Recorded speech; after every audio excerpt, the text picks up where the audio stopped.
What's up, everybody? We are back. This might be a primer on how not to get clicks for your YouTube channel. It's like, we're going to talk about comic books, and everybody's like, yeah, Marvel, DC, yeah, whatever, new event. And I'm like, no. Roy Rogers comics from the 1950s. This is something nobody cares about whatsoever. And I don't care, because what I want to do is I want to highlight cool things that I think are interesting to me and should be interesting to you. And there is nothing more classic Americana than classic Roy Rogers Dell comics. These are just like the building blocks of American culture right here. And the art is by Alex Toth and John Buscema, like two of the just major heavy hitter artists of the 60s and 70s. And so there you are. I mean, this should have been on everybody's radar. And unfortunately, just because people just don't pay attention to stuff like this, it's not. It's by Hermes Press. I know Hermes does a lot of these classics, and I'm going to actually look at some of their other stuff now that I've discovered them. Interesting stuff. And happy they put this out. It's a standard-sized hardcover comic. And it just collects various different things, which they have a table of contents, which is nice. And the table of contents is right here. So you get a bunch of, it's just a collection of assorted stories. Roy Rogers was a 52-page comic magazine, and these are mostly 10 or 12-page shorts in there. So, I mean, they had tons of this stuff coming out in the 50s. I mean, they just pumped these out. Let's see, this one had... the first Roy Rogers series had at least 124 issues, and the second one had at least 93 issues. I don't know where they stopped. I'm not a huge collector of that stuff. I just bought this basically because I saw Alex Toth and John Buscema and wanted to see this artwork. And some cool Western stuff. Got a nice introduction by Roy Rogers Jr. talking about the comics. And then Daniel Herman, who I guess Herman is probably part of Hermes Press. I have no idea. But that's just my thought. Talks about Alex Toth's art for a couple pages and really goes into why it's great, which is a wonderful read. For people who don't understand comic art, I mean, this is a primer right here as to what's good comic art and why. And then also John Buscema, he does a nice introduction also. So they have a smattering of just like Roy Rogers pictures and trinkets and collector's stuff and the actual covers from the Dell comics back in the day right here, which they actually used the actual person of Roy Rogers in those. And then we get into Alex Toth's stuff. The first story we get is called Chuck Waggin Charlie's Tales, and this is just a Western tale, and it doesn't actually feature Roy Rogers. It's kind of weird. Weird opening for the book, but it is a cool little Western. This was a very fun story, and like I said, you just get pictures of Roy Rogers and stuff like that for the nostalgia folk. And then you just get a series, basically, of Roy Rogers stories that are pretty simple. Roy meets a guy. The guy has a problem.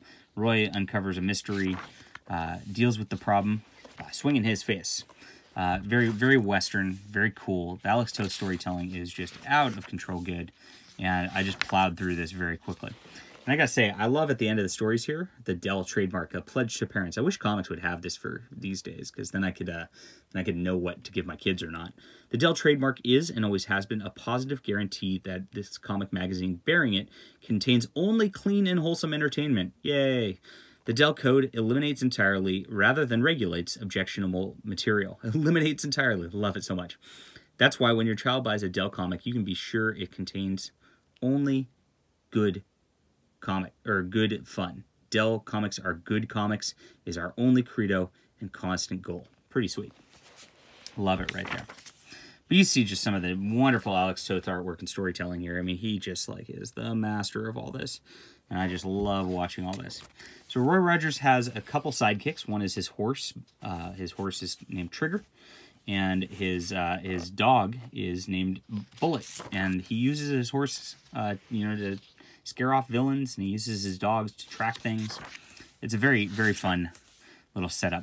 There's no continuity between stories whatsoever.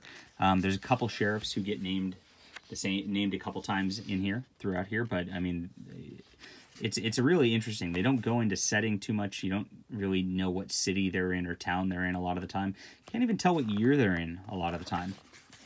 They're just Western, and they got wagons.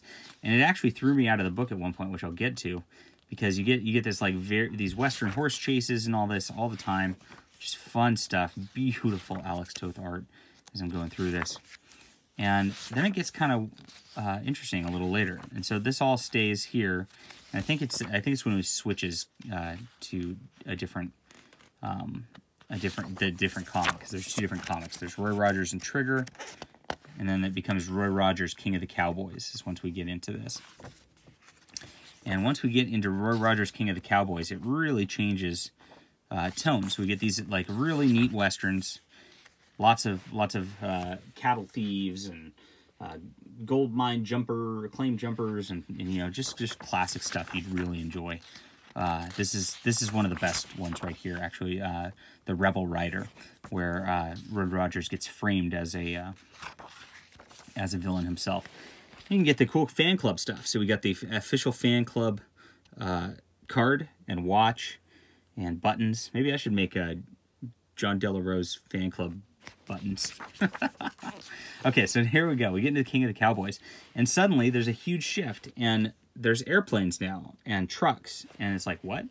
And so it's now in present time with a cowboy, which or I guess present time 1950 something, rather than back in the day. And it's just a weird change. And this is the last Alex Toth story in here, so I don't know what happened to that. But then we switch over to John Buscema's art, which you can tell a big difference right away. The lines are a lot cleaner, a lot more detail work with the inks. Alex Toth really uses minimalism in a lot of ways. I also find the storytelling to be not quite as good in Buscema. Just like you can't really tell as much what's going on. Like Toth, every panel you can like almost not even read the dialogue, and you're like, oh, this is what's going on. Buscema doesn't quite have that. He develops it a little bit later, and he's much better in the Marvel years. But right here, you know, there's not as much going. Now, I think Buscema does draw prettier women, which is a a plus for his art. And he draws Roy Rogers looking a little more heroic. He looks a little more like, you know, your man than he did under Toth. But it's you know, I don't know. I still preferred the Toth storytelling quite a bit more than this. And I also just didn't really like the whole airplanes and stuff like that. I thought that was pretty jarring change from like the Western setting from before.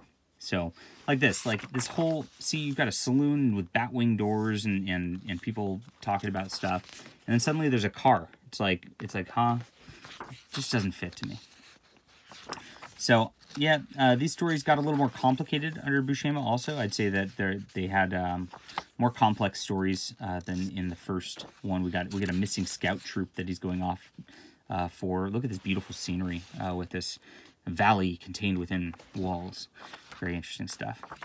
And I'd say there's just each, like in the Buscema stuff, I don't know if he wrote it or who else wrote it at this point, but there's usually something that throws me out of almost every story in here, where it's just like something very coincidental happens that just it's hard to describe without just like spoiling every one of these stories for people who want to read it. But I'd say more than half of them have something coincidental that is that just like throws me out, or like that truck showing up 3 pages into it when it felt like it was from the 1880s before that sort of thing. It was just a little rough, and didn't quite enjoy these as much. They're still enjoyable, just not as much.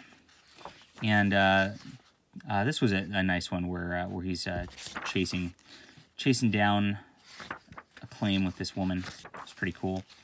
We have a crash plane. Like this one, he crashes on top of like one of these mesas, and they're stuck on top of one of these mesas. Again, like, you know, just suspension of disbelief. And then he builds this like helicopter thing to fly on, like from scratch while he's sitting on top of a mesa. Like just a suspension of disbelief, just a little rough there. But obviously that was meant for kids, and they just enjoy it.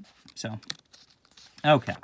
And this is probably the best Buscema one, Gunfire at Dry Gulch, which he's chasing down some people and doing some hunting, some good stuff. So, or maybe this was, or was it? And then this was a nice one too, The Man from Long Ago, where he's in current times, I guess. I think there's no real technology, but they go back and they're dealing with like musket fighters and stuff like that, who've kind of cordoned themselves off, and very weird ending where like they just kind of hang out and then enjoy their time there, and there's no real conflict. But I still liked it for whatever reason. And that's it. That's the whole book. Apparently these guys did so much work on these that they literally could go in and like do volumes and volumes and volumes of this. So I hope it sells, because I would like to get more Alex Toth and John Buscema art collected in these nice hardcover forms. I think it's awesome. And I hope you guys enjoyed this, and we'll check it out too. Let me know, do you read old stuff like this? I'd like to hear from you. Hit that like and subscribe button as always, and I will be back soon.